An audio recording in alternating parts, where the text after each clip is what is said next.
ایک روز مسجد میں غیر معمولی سناٹا تھا۔ ظہر کی اذانیں ہو چکی تھی اور اب تک کوئی نمازی بھی مسجد میں داخل نہ ہوا تھا۔ سلطان خاموشی سے مسجد کی ایک جانب بیٹھے جماعت ہونے کا انتظار کر رہے تھے۔ کبھی کبھی انہیں ایک عام آدمی کی طرح امام کے پیچھے صفوں میں کھڑے ہو کر نماز پڑھنا بے حد اچھا لگتا تھا۔ آج بھی ایسا ہی ایک دن تھا اور وہ اسی لیے یہاں موجود تھے کہ جب تمام افراد آ کر باجماعت کھڑے ہوں تو وہ بھی امام کے پیچھے نماز ادا کریں۔ خاموشی سے اپنی تسبیح کے دانے پروتے ہوئے وہ گہری سوچوں میں گم لگ رہے تھے۔ تبھی اچانک مسجد کے دروازے کے باہر لوگوں کی ہلکی ہلکی بن بناہٹوں کی آواز آنے لگی۔ سلطان چونک گئے۔ انہوں نے نظر گھما کر مسجد کے دروازے کی جانب دیکھا تو لوگوں کا ایک ہجوم اندر داخل ہوتا ہوا نظر آ رہا تھا۔ یہ سب لوگ دھیمی دھیمی سرگوشیوں میں ایک دوسرے سے باتیں کر رہے تھے۔ سلطان نے خیال کیا کہ ہو سکتا ہے جماعت کے لیے تمام لوگ آئے ہوں، لیکن اسی پل سلطان بری طرح چونکے تھے جب ان افراد میں سے ایک نے کلمہ شہادت کا نعرہ بلند کیا۔ اس کے پیچھے پیچھے تمام لوگوں نے اس کے الفاظ دہرائے۔ سلطان نے دوبارہ پلٹ کر بغور دیکھا تو ایک دم اپنی جگہ سے اٹھ کھڑے ہوئے۔ سامنے کا منظر ہی کچھ ایسا تھا۔ لوگوں کا ہجوم اندر داخل ہو رہا تھا۔ ان کے ہاتھوں میں ایک جنازہ تھا جسے وہ لوگ عقیدت و احترام سے لے کر آگے آ رہے تھے۔ یہ سب کے سب افراد داڑھی والے تھے اور سلطان کو دور سے اندازہ ہو رہا تھا کہ وہ بہت دیندار افراد ہیں۔ ان تمام افراد کا تعلق کسی مسجد یا مدرسے سے معلوم ہو رہا تھا۔ ان افراد نے جنازہ آگے لا کر امام مسجد کے سامنے رکھ دیا۔ امام مسجد میں متفکر نظروں سے جنازے کو دیکھ رہا تھا۔ کس کا انتقال ہو گیا ہے اے اجنبی؟ امام مسجد نے جنازے کے ساتھ آنے والے ایک بارش شخص سے پوچھا تو وہ جو شدید غمزدہ دکھائی دے رہا تھا ایک دم اس کی آنکھوں میں آنسو آ گئے۔ محترم امام مسجد صاحب، یہ جنازہ ایک بے حد قابل اور بارش ہستی کا ہے۔ بس یوں سمجھ لیجئے کہ یہ اللہ کے ایک نیک ولی تھے جن کی شرافت اور دینداری کی گواہی پورا محلہ دے سکتا ہے۔ عرصہ دراز سے انہوں نے دنیا سے اپنے تعلقات ختم کر کے بس خود کو اسلام کے لیے وقف کر لیا تھا۔ دن رات نمازیں پڑھتے تھے اور جب بھی دیکھو ان کے ہاتھ میں قرآن پاک موجود ہوا کرتا تھا۔ تسبیح تو گویا کسی نے ان کے ہاتھ سے الگ ہوتی ہوئی کبھی دیکھی نہیں۔ ہر کسی کی مدد کرتے تھے، ہر کسی پر رحم کھاتے تھے۔ غرض یہ بزرگ ہر طرح سے اللہ تعالیٰ کے بے حد پسندیدہ بندوں میں سے ایک تھے۔ ان کی شخصیت اس قدر نورانی تھی کہ لوگ ان سے اپنی مشکلات کے حل کے لیے دعائیں کروانے کا کہا کرتے تھے۔ مگر آج بدقسمتی سے صبح جب یہ اپنے گھر سے باہر نکلے تو آس پاس کے افراد نے تھوڑا سا تعجب کیا۔ کئی بار آوازیں دینے پر بھی جب ان کی کوئی آواز نہ آئی تو لوگوں نے اندر جا کر دیکھا اور ان بزرگ شخصیت کو اپنے گھر میں مردہ پایا۔ ان کے تمام رشتہ دار ان کا چہرہ دیکھ چکے ہیں اور دفنانے کی اجازت مل چکی ہے۔ اس لیے ہم سب مل کر ان کا جنازہ یہاں لے آئے ہیں تاکہ ان کا جنازہ پڑھایا جا سکے اور پھر انہیں دفنا دیا جائے۔ اس شخص نے مرنے والے کی تعریف میں بہت کچھ کہہ دیا تھا۔ امام مسجد بھی بے حد متاثر نظر آ رہا تھا۔ سلطان جو اب تک اپنی جگہ پر کھڑے تھے وہ آگے بڑھے اور انہوں نے تسلی بڑے انداز میں اس شخص کے کاندھے پر ہاتھ رکھا۔ اگر یہ شخصیت اس قدر نیک اور پرہیزگار تھی تو یقین جانو مرنے کے بعد ان کے تمام مراحل بے حد آسانی سے گزر جائیں گے۔ اللہ ہم سب کو اپنی عبادت کرنے کی توفیق عطا فرمائے۔ سلطان نے جیسے اپنی بات مکمل کی سبھی لوگ پلٹ کر سلطان کو دیکھنے لگے۔ وہ سب کے سب بری طرح سے چونک گئے تھے۔ اپنی ہر بڑاہٹ میں ان میں سے کسی نے اب تک یہ نہ دیکھا تھا کہ مسجد میں سلطان معظم بھی موجود ہیں۔ سب کے سب گھبرا کے سلطان کو سلام کرنے لگے، مگر سلطان نے ہاتھ بڑھا کر ان سب کو روک دیا اور کہا کہ ظہر کی نماز کا وقت نکلا جا رہا ہے، جلد جماعت ادا کرنی چاہیے تاکہ مرنے والے کا جنازہ پڑھایا جا سکے۔ امام مسجد نے لوگوں کو باجماعت کھڑے ہونے کا اشارہ کیا اور خود امامت کی جگہ پر جانے لگے، لیکن اس سے پہلے کہ وہ نماز شروع کرواتے اچانک ہی مسجد کے دروازے کے باہر ایک دفعہ پھر شور مچا۔ سلطان سمیت تمام افراد نے بے اختیار مڑ کر پیچھے دیکھا تو کئی مردوں کا ایک گول مسجد کے اندر داخل ہو رہا تھا۔ یہ تمام کے تمام مرد ہی نچلے طبقے سے تعلق رکھنے والے لگتے تھے۔ وہ غریب تھے کیونکہ ان کے حلیے ان کا راز آشکار کر رہے تھے۔ ان میں سے کئی افراد بات چیت اور اٹھنے بیٹھنے کے آداب سے قطعی ناواقف تھے۔ انتہائی برے انداز میں یہ لوگ اندر داخل ہوئے تو سلطان نے دیکھا کہ ان لوگوں کے پاس بھی ایک جنازہ تھا۔ انتہائی لاپرواہی والے انداز سے یہ لوگ جنازے کو لے کر مسجد میں بڑھے چلے جا رہے تھے۔ آخرکار انہوں نے جنازہ لا کر امام صاحب کے سامنے رکھ دیا۔ انہوں نے دیکھ لیا تھا کہ مسجد میں پہلے سے ہی ایک جنازہ موجود ہے۔ سلطان تعصب کا شکار ہو گئے۔ ایک ہی دن میں دو موتیں، یقیناً جو افراد مرے تھے ان کے اہل خانہ کے لیے آج کا دن بڑا ہی ظالم تھا۔ امام مسجد نے بھی افسوس بڑے انداز میں دوسرا جنازہ لانے والے افراد سے پوچھا، میرے بھائی یہ جنازہ کس کا ہے اور کون انتقال کر گیا ہے؟ امام صاحب کے سوال کے جواب میں وہ سارے افراد خاموش ہو گئے۔ سلطان نے چونک کر ان کی جانب دیکھا۔ انہوں نے اب تک امام کو جواب کیوں نہیں دیا تھا، مگر وہ سارے افراد ایک دوسرے کا منہ دیکھ رہے تھے۔ وہ سبھی آنکھوں میں ایک دوسرے کو اشارے کرتے ہوئے نامعلوم کیا بات کر رہے تھے۔ ان کے انداز نے سلطان کو الجھن میں ڈال دیا۔ تبھی سلطان نے آگے بڑھ کر انہیں مخاطب کیا اور بولے، بتاؤ برخودار، کس کا انتقال ہوا ہے اور تم لوگ کس کا جنازہ لے کر آئے ہو؟ کیا یہ کوئی مرد ہے یا عورت؟ اس دوسرے جنازے کے ساتھ آئے ہوئے افراد بھی سلطان کو دیکھ کر بری طرح سے چونکے، مگر انہوں نے خود کو سنبھال لیا، حالانکہ گھبراہٹ ان کے چہروں سے واضح طور پر چھلک رہی تھی۔ تبھی ان میں سے ایک نوجوان نے ہمت کی اور کہنے لگے، سلطان معظم، یہ جنازہ ایک عورت کا ہے۔ یہ عورت ایک طوائف تھی اور ہمارے محلے میں رہائش رکھتی تھی۔ اس کا کوئی اور رشتہ دار نہ تھا، نہ ہی اس کی کوئی اولاد ہے۔ ہم لوگ اس کے پڑوسی ہیں۔ کل رات اس نے گھر جانے سے پہلے میری ماں کو کہا تھا کہ اگر وہ صبح اپنے گھر سے باہر نہ نکلے تو ہم لوگ جان کر ایک دفعہ جائزہ لیں گے کہ کہیں وہ زندہ بھی ہے یا نہیں۔ اور ایسا ہی ہوا۔ آج صبح جب ہم نے اس کی کوئی آواز نہ سنی تو اندر جھانکنے پر معلوم ہوا کہ یہ عورت مر چکی تھی۔ اس کا کوئی رشتہ دار تو ہے نہیں۔ ہماری گھر کی عورتوں نے اسے نہلا دھلا کر کفن پہنا دیا ہے اور ہم مسجد میں لے آئے ہیں تاکہ آپ لوگ جنازہ پڑھتے ہیں تو محلے دار ہونے کی حیثیت سے اس کو قبرستان میں جا کر دفنا دیں۔ سلطان خاموشی سے اس کی بات سن رہے تھے۔ تبھی اچانک سلطان نے ایک بات محسوس کی۔ اس عورت کے طوائف ہونے کا سنتے ہی پہلے جنازے کے ساتھ آئے ہوئے تمام افراد ناگواری کا اظہار کرنے لگے۔ وہ سب کے سب غیر محسوس انداز میں ایک طرف ہو کر کھڑے ہو گئے تھے، جیسے انہیں طوائف کے محلے میں رہنے والے لوگوں کے پاس کھڑے ہونے سے بھی مسئلہ تھا۔ سلطان نے سخت ناگواری محسوس کی۔ انہیں ان دیندار افراد کی سمجھ سے برا لگا تھا۔ طوائف جیسی بھی تھی مگر اب وہ مر چکی تھی۔ اس کا معاملہ اس کے رب کے حوالے ہو چکا تھا۔ دنیا کی کسی انسان کو اس پر انگلی اٹھانے کی اجازت نہیں تھی۔ سلطان نے تمام افراد کو حکم دیا کہ وہ ظہر کی نماز ادا کریں، اس کے بعد جنازہ پڑھایا جائے گا۔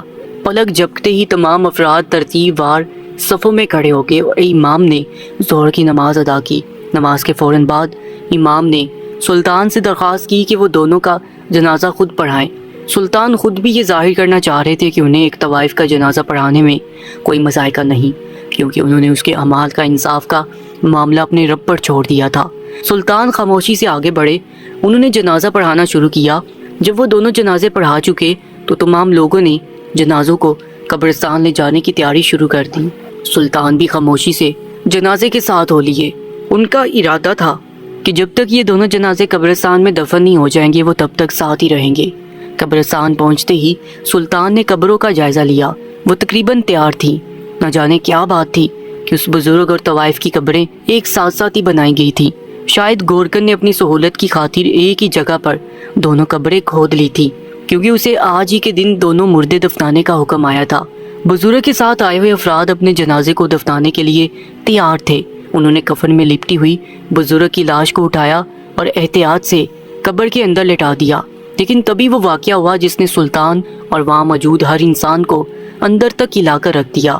بزرگ کی لاش کو قبر میں رکھتے ہی قبر میں گویا آگ دہکنے لگی۔ قبر اس قدر گرم ہو گئی کہ اندر لاش اتارنے والے شخص سے وہاں کھڑے رہنا محال ہو گیا۔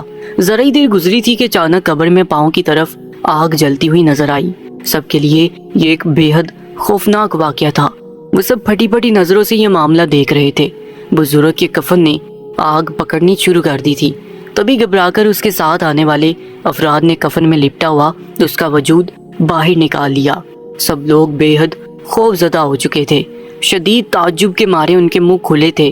وہ یہ بھی نہیں کہہ سکتے تھے کہ یہ گناہگار شخص تھا۔ اسی وجہ سے اس کی قبر میں آگ بھڑک اٹھی، کیونکہ سبھی لوگ گواہ تھے کہ بزرگ بے حد نیک شخصیت تھے۔ سلطان خود حیران پریشان نظروں سے اس معاملے کو دیکھ رہے تھے۔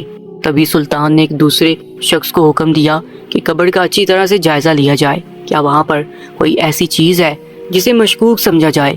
ایک دوسرا شخص قبر میں اترا اور اس نے منہ اوپر کر کے حیرت بھری آواز میں کہا، اے سلطان، قبر بالکل ٹھنڈی ہو چکی ہے، اس میں آگ یا تپش کا نام و نشان بھی نہیں۔ سلطان نے دوبارہ بزرگ کی لاش کو دفنانے کا حکم دیا۔ آس پاس موجود افراد نے احتیاط سے پھر سے لاش کو اٹھایا اور قبر میں رکھا، لیکن ایک لمحے کے اندر قبر کے اندر شعلے بھڑکنے لگے۔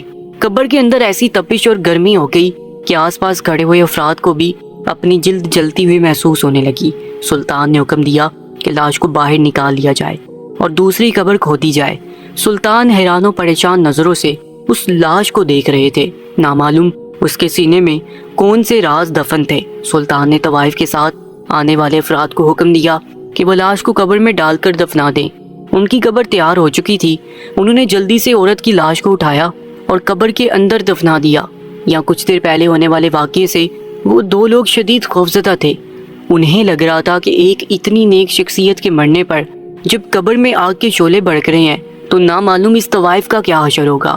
سب کی نظریں اس طوائف کی قبر کی جانب جمی تھی، لیکن اس وقت موجود مجمع تمام افراد کی آنکھیں کھلی کی کھلی رہ گئی جب لاش کو قبر میں لٹاتے ہی ایک دم سے پورے قبرستان میں گلاب کی خوشبو پھیل گئی۔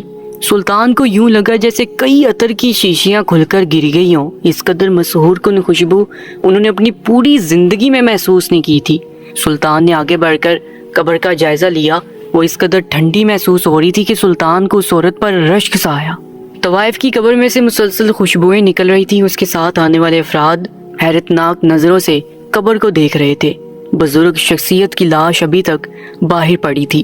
سلطان نے طوائف کی قبر کو بند کرنے کا حکم دیا تو تمام افراد نے جلدی جلدی قبر کے اوپر مٹی ڈالنا شروع کر دی، مگر خوشبو اس طرح پورے قبرستان میں پھیلی رہی۔ دوسری قبر تیار ہو چکی تھی۔ سلطان نے بزرگ کی لاش کو بھی دفنانے کا حکم دیا۔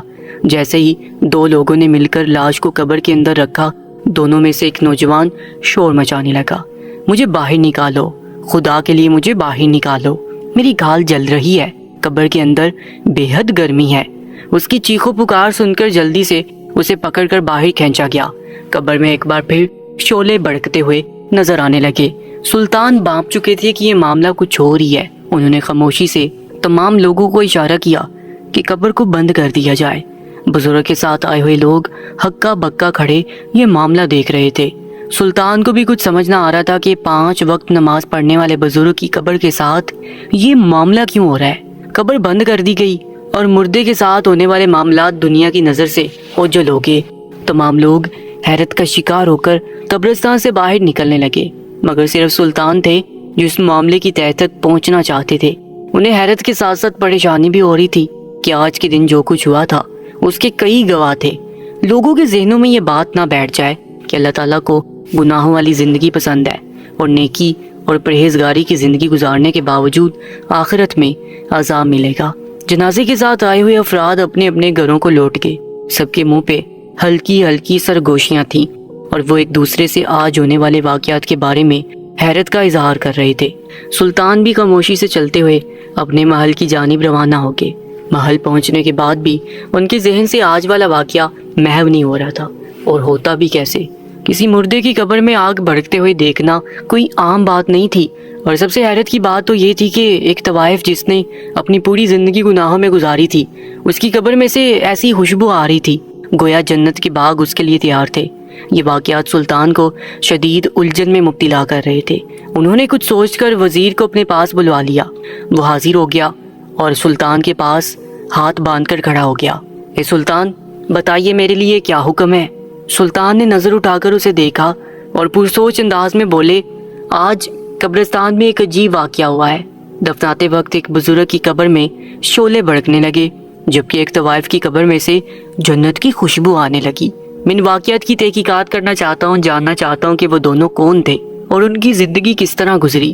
مصر کے لوگوں میں بدامنی پھیلنے سے پہلے میں اصل حقیقت آشکار کر دینا چاہتا ہوں۔ مجھے اس بزرگ اور طوائف کے لوگوں کا مکمل پتہ چاہیے۔ مسجد میں جا کر معلوم کرو کہ انتقال کرنے والے افراد کون تھے۔ ان کی رہائش گاہوں کے متعلق مجھے جلد آ کر بتاؤ۔ میں خود وہاں جا کر دیکھوں گا کہ آخر معاملہ کیا تھا۔ مجھے ان کی رہائش گاہوں سے کوئی نہ کوئی سراغ ایسا ضرور مل جائے گا جس سے مجھے اس معاملے کو حل کرنے میں مدد ملے گی۔ سلطان اس قدر سنجیدگی سے بات کر رہے تھے کہ وزیر چونک گیا، مگر اس نے فوراً اساری لایا اور الٹے قدموں دربار سے پلٹ گیا۔ زیادہ دیر نہ گزری تھی کہ وزیر تیز تیز قدموں سے چلتا ہوا سلطان کے پاس آ گیا۔ اس نے سلطان کو بزرگ اور طوائف دونوں کی رہائش گاہوں کے متعلق معلومات دے دی۔ ان دونوں کے گھر محل سے کچھ زیادہ فاصلے پر نہ تھے۔ سلطان نے فیصلہ کیا کہ وہ ابھی اور اسی وقت وہاں جائیں گے۔ سلطان نے اپنا بیس بدلا اور اپنا چہرہ عمامے سے چھپا لیا۔ وہ نہیں چاہتے تھے کہ آس پاس کے افراد انہیں دیکھ کر پہچان لیں، اس لیے اپنا حلیہ عام انسان کی طرح بنا کر اس محلے میں جانا چاہتے تھے۔ تھوڑی دیر کے بعد ان کا سفید گھوڑا اس بزرگ کی رہائش گاہ کی جانب اڑا چلا جا رہا تھا۔ وہاں پہنچتے سلطان نے اپنے گھوڑے کو ایک درخت کے تنے کے ساتھ باندھ دیا۔ نیچے اتر کر انہوں نے آس پاس کے گھروں کا جائزہ لیا۔ وہ سب کے سب گھر ایسے افراد کے تھے جن کے پاس مال و زر کی کمی نہ تھی۔ انہی گھروں کے بیچ میں اس بزرگ کی رہائش گاہ جو ویران تھی، وہ بھی بہترین طرز پر بنی ہوئی تھی۔ سلطان کو دیکھتے اندازہ ہو گیا کہ یقیناً اس بزرگ نے اپنی زندگی میں بہت مال کمایا ہوگا۔ اس کے گھر کا دروازہ ہلکا سا بند کیا ہوا تھا۔ سلطان نے آس پاس دیکھا، وہاں گلی میں کوئی بھی موجود نہ تھا۔ خاموشی سے دروازے کو دھکیل کر وہ اندر داخل ہو گئے اور دروازہ بند کر دیا۔ مکان اندر سے بڑا تھا مگر بے حد صاف ستھرا تھا۔ سلطان آس پاس کا جائزہ لیتے ہوئے دھیرے دھیرے آگے بڑھتے گئے۔ درمیانی حصے سے کچھ سیڑھیاں اوپر کی منزل پر جا رہی تھی۔ سلطان خاموشی سے وہ سیڑھیاں چڑھنے لگے۔ اوپر کی منزل پر ایک کمرہ تھا جس میں ایک مسہری اور بستر بچھا ہوا تھا۔ شاید یہ اس بزرگ کی خوابگاہ تھا۔ اس کی شاندار آرائش کی گئی تھی۔ اس میں ایک بڑی سی کھڑکی تھی جو پچھلی طرف کھلتی تھی، شاید اسے ہوا کے لیے بنایا گیا تھا۔ سلطان خوابگاہ اور گھر کا جائزہ لیتے آ رہے تھے۔ انہوں نے اندر موجود ہر چیز کی تلاشی لے لی۔ انہیں وہاں تسبیحاں، قرآن پاک اور جائے نماز کے علاوہ چند کتابیں ملی جن میں دین کا علم لکھا ہوا تھا۔ گھر میں کوئی ایسی چیز نہ تھی جس سے اس بزرگ کی شخصیت پر کوئی سوال اٹھایا جا سکتا۔ یوں لگتا تھا جیسے وہ ایک بہت ہی پرہیزگار انسان تھا جس نے اپنی پوری زندگی نماز اور قرآن کے لیے وقف کر دی تھی۔ جیسے جیسے سلطان چیزوں کا جائزہ لیتے جاتے تھے ان کی الجھن بڑھتی جا رہی تھی۔ مگر وہ اتنا ہی نیک تھا تو آخر کیا وجہ تھی کہ اس کی قبر میں الاؤ بھڑک اٹھا تھا؟ تقریباً سلطان مایوس ہو چکے تھے۔ اسی مایوسی کے عالم میں وہ بے اختیار اس بڑی سی کھڑکی کے پاس جا کر کھڑے ہو گئے جو مکان کی پچھلی جانب کھلتی تھی۔ اپنی سوچوں میں گم کھڑکی سے باہر جھانکتے ہوئے سلطان اس وقت بری طرح سے چونکے جب انہوں نے کھڑکی سے باہر نظر آنے والا منظر دیکھا۔ اس کھڑکی سے پچھلی گلی میں واقع محلے کا منظر صاف دکھائی دے رہا تھا۔ وہ محلہ طوائفوں کا تھا۔ وہ طوائف بھی اسی محلے کی رہائشی تھی جس کا آج انتقال ہوا تھا۔ سلطان حیرت سے چونک گئے۔ ابھی کچھ ہی دیر پہلے تو وزیر نے انہیں آ کر اس طوائف کی رہائش گاہ کے بارے میں بھی بتایا تھا۔ آخر یہ کیسا اتفاق تھا؟ سلطان حیرت بھری نظروں سے ابھی جانچنے کی کوشش کر ہی رہے تھے جب انہیں محسوس ہوا کہ کمرے کے دروازے سے انہیں کوئی چھپ کر دیکھ رہا ہے۔ سلطان اچانک پلٹے تو وہ جو کوئی بھی تھا ایک دم سے راہداری سے نکل کر بھاگ کھڑا ہوا۔ سلطان لپک کر اس کے پیچھے ہو گئے۔ وہ تیز تیز آگے کو بھاگا جا رہا تھا۔ سلطان تیزی سے اس کے پیچھے بھاگنے لگے۔ کچھ ہی دیر بعد سلطان نے اسے جا لیا۔ وہ ایک دبلا پتلا سا نوجوان تھا جس کی ابھی ابھی مونچھیں نکلی تھی۔ وہ سلطان کو دیکھ کر بری طرح سے گھبرایا ہوا لگ رہا تھا۔ سلطان نے اسے گریبان سے پکڑا اور جھنجھوڑتے ہوئے پوچھا، بتاؤ نوجوان، مجھے دیکھ کر تم کیوں بھاگے؟ کیا تم چوری کے ارادے سے یہاں پر آئے تھے یا پھر تمہارا کوئی اور مقصد تھا؟ وہ لڑکا بری طرح سے گھبرایا ہوا تھا۔ سلطان نے اس کا گریبان چھوڑا تو اس نے اپنی سانسیں بحال کی اور کہنے لگا، مجھے معاف کر دیں اجنبی انسان، میں نے آپ کو نہیں پہچانا۔ نہ جانے آپ کون ہیں، میں تو یہاں بس صفائی کرنے کی غرض سے آیا تھا۔ اس لڑکے کا چہرہ اس کے جھوٹ کی چگلی کھا رہا تھا۔ سلطان نے ایک دفعہ پھر اسے ڈرایا تو وہ ہڑبڑا کر کہنے لگا، مجھے معاف کر دیں، میری شکایت قاضی کو مت لگائیے گا اور نہ ہی مصر کے سلطان کو۔ میں نے سنا ہے کہ وہ بہت انصاف پسند انسان ہے۔ میں آپ کو سچ سچ بتاتا ہوں کہ میں یہاں پر کیوں آیا تھا۔ جن بزرگوار کے گھر میں کام کرتا ہوں، آج صبح ان کا انتقال ہو گیا اور میں جانتا ہوں کہ اب میرا یہاں پر کوئی کام نہیں ہے، اسی لیے میں اپنی چیزیں سمیٹ کر بس یہاں سے جانے والا تھا، مگر جانے سے پہلے میں کھڑکی سے باہر کا نظارہ کرنے کے لیے یہاں آ رہا تھا۔ اس کھڑکی کا رخ طوائفوں کے محلے کی جانب کھلتا ہے۔ وہاں بے حد حسین اور جوان عورتیں ہوتی ہیں جنہیں دیکھ کر میں اپنی آنکھیں سینکا کرتا تھا۔ بس اسی مقصد کے لیے جانے سے پہلے ایک دفعہ اندر کمرے میں آ رہا تھا کہ میں نے آپ کو دیکھا۔ مجھے لگا آپ بزرگوار کے کوئی رشتہ دار ہیں، اسی لیے میں گھبرا گیا اور نکل بھاگا۔ سلطان نے تعجب سے اسے دیکھا۔ وہ نوجوان ابھی ابھی بالغ ہوا تھا اور چھپ چھپ کر انجان عورتوں کو دیکھ رہا تھا۔ تمہیں شرم آنی چاہیے برخوردار، وہ عورتیں چاہیں جس پیشے سے بھی تعلق رکھتی ہیں، تمہیں کوئی حق نہیں کہ تم چھپ چھپ کر انہیں دیکھو۔ سلطان کی بات ابھی منہ میں ہی تھی کہ اچانک لپک کر وہ لڑکا بولا، کیوں نہ دیکھوں یہ اجنبی، بھلا دیکھنے میں بھی کوئی گناہ ملتا ہے۔ میرے بزرگوار جو دن رات نمازیں پڑھا کرتے تھے اور ہر وقت تسبیح پڑھتے رہتے تھے، وہ بھی اکثر یہاں کھڑے ہو کر سامنے رہنے والی طوائف کو دیکھا کرتے تھے، اور میں تو صرف عورتوں کو آتے جاتے دیکھتا ہوں، جبکہ بزرگوار تو اس طوائف کو انتہائی نازیبا حالت میں بھی کئی بار دیکھ چکے ہیں۔ سلطان بری طرح سے چونکے، انہیں لگا کہ ان کی الجھن حل ہونے کے قریب ہے۔ برخوردار، تم نے جو کچھ کہا ہے ذرا پھر سے اس کی وضاحت کرو۔ تمہارے بزرگوار کس طوائف کو دیکھا کرتے تھے اور کس حالت میں؟ سلطان نے گہری نظر سے نوجوان کو دیکھتے ہوئے سوال کیا۔ وہ تھوڑا سا گڑبڑا گیا تھا، مگر جیسے اسے یاد آیا کہ بزرگوار کا تو انتقال ہو چکا ہے اور کوئی اس کا گریبان پکڑنے نہیں آئے گا، تو وہ شیر ہو گیا۔ کہنے لگا، بھائی جان کیا بتاؤں آپ کو، بزرگوار یوں تو دن رات مصلی بچھا کر اس کے اوپر بیٹھے رہا کرتے تھے، مگر میں نے خود اپنی آنکھوں سے کئی دفعہ دیکھا تھا کہ وہ یہاں کھڑے ہو کر سامنے طوائفوں کے محلے میں جھانکا کرتے تھے۔ پہلے یہ کھڑکی چھوٹی تھی، پھر انہوں نے اس کھڑکی کو بڑا کروا کر اپنے لیے مزید سہولت پیدا کی۔ ایک روز جب وہ گھر پر نہیں تھے تو میں نے یہاں آ کر دیکھا۔ میں جاننا چاہتا تھا کہ آخر وہ دن کا بیشتر حصہ اس کھڑکی میں لٹک کر کیوں گزارتے ہیں۔ تبھی میری نظر اس سامنے والے مکان پر پڑی۔ وہاں کا غسل خانہ اس کھڑکی سے صاف نظر آتا تھا۔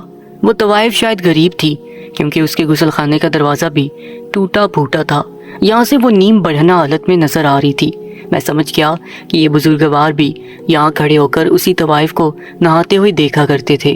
مجھے بڑی شرم آئی، مگر میں نے خود کو تسلی دے دی کہ اگر ایک دیندار انسان یہ سب کچھ کرتا ہے تو اس کا مطلب ہے کہ اس میں کوئی برائی نہیں۔ اس دن کے بعد میں کھلے عام ان لڑکیوں کو گھورنے اور آوازیں کسنے لگا، مگر اب چونکہ بزرگوار کا انتقال ہو چکا ہے تو مجھے بھی جلدی یہاں سے جانا پڑے گا۔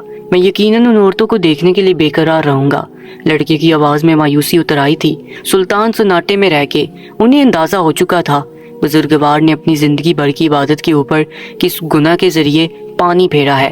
انہوں نے ایک نامحرم عورت کو نازیبا حالت میں نہ صرف دیکھا تھا بلکہ ارادتاً اس کو دیکھ کر لطف بھی لیا تھا۔ وہ چاہتے تو اس کھڑکی کو بند کروا سکتے تھے، روپے پیسے والے تھے، چاہتے تو اس طوائف کی مدد کروا کر اس کا غسل خانہ دوبارہ سے تعمیر کروا سکتے تھے تاکہ اس کی پردہ پوشی ہو سکے، مگر وہ اس عورت کی بڑھنا حالت کو دیکھ کر اپنی آنکھیں سینکتا رہا۔ شاید یہی وجہ تھی کہ اس کی قبر میں ہی اللہ تعالیٰ نے اس کے عذاب کا سلسلہ شروع کر دیا۔ سلطان نے بہتر یہی سمجھا کہ اس نوجوان کو اس بزرگ کی قبر والا واقعہ بتا دیا جائے۔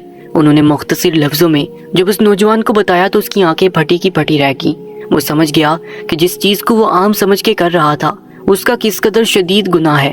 سلطان کے سامنے اس نے اپنے کانوں کو ہاتھ لگا کر توبہ توبہ کی اور جلدی جلدی اپنی چیزیں سمیٹنے لگا۔ وہ اب ایک لمحہ بھی اس مکان میں نہیں رکنا چاہتا تھا۔ سلطان کو یہ تو سمجھ آ گئی تھی کہ بزرگ کے کون سے گناہ کی وجہ سے ان کو قبر میں آگ کے شعلے بھڑک اٹھے تھے، مگر وہ یہ نہیں جانتے تھے کہ طوائف کی ایسی کون سی نیکی تھی جس نے اسے مرنے کے فوراً بعد جنت کے باغوں میں پہنچا دیا تھا۔ یہ سوال ان کے اندر رہ کر سر اٹھا رہا تھا، مگر اس کے جواب کو جاننے کے لیے انہیں اس طوائف کے گھر کا جائزہ لینا ضروری تھا۔ انہوں نے خاموشی سے کمرے کا دروازہ بند کیا اور اس بزرگ کے مقام سے باہر نکل آئے۔ انہیں وہاں پھیلی ہوئی گناہ کی بو اچھے سے محسوس ہو رہی تھی۔ ان کا رخ طوائف کے محلے کی جانب تھا۔ 2 گلیاں چھوڑ کر پیچھے ہی قطار میں وہ سارے گھر بنے ہوئے تھے، جنہیں دیکھتے ہی محسوس ہوتا تھا کہ ان کے مالکین کے پاس نہ تو ضروریات کو پورا کرنے کے لیے دولت ہے اور نہ ہی اپنے ذہن کو نکھارنے کے لیے تعلیم۔ وہ بس روزی روٹی کے چکر میں اپنی زندگی ختم کیے جا رہے تھے۔ گلیوں میں ننگ درنگ بچے گھوم رہے تھے اور کئی عورتیں دروازوں میں لٹکی ہوئی ایک دوسرے سے بات چیت میں مشغول تھیں۔ سلطان کو بے حد افسوس ہوا۔ انہوں نے دل ہی دل میں عہد کر لیا کہ اس قبر والے معاملے سے نکلتے ہی وہ اس محلے کی حالت زار کو سدھارنے پر توجہ دیں گے۔ انہی گھروں کی قطار میں ایک گھر اس ناچنے والی کا بھی تھا۔ دور سے دیکھ کر یہ سلطان کو اندازہ ہوتا تھا کہ گھر میں گہری خاموشی ہے۔ اس گھر کی واحد مکین آج صبح مر چکی تھی۔ سلطان نے چونکہ اپنے چہرے کو دوپٹے سے اچھی طرح لپیٹ رکھا تھا تو کسی نے انہیں نہ پہچانا۔ سب لوگ انہیں اس طرح دیکھ رہے تھے جیسے اس گلی میں اجنبیوں کی طرح کوئی غیر معمولی بات نہ تھی۔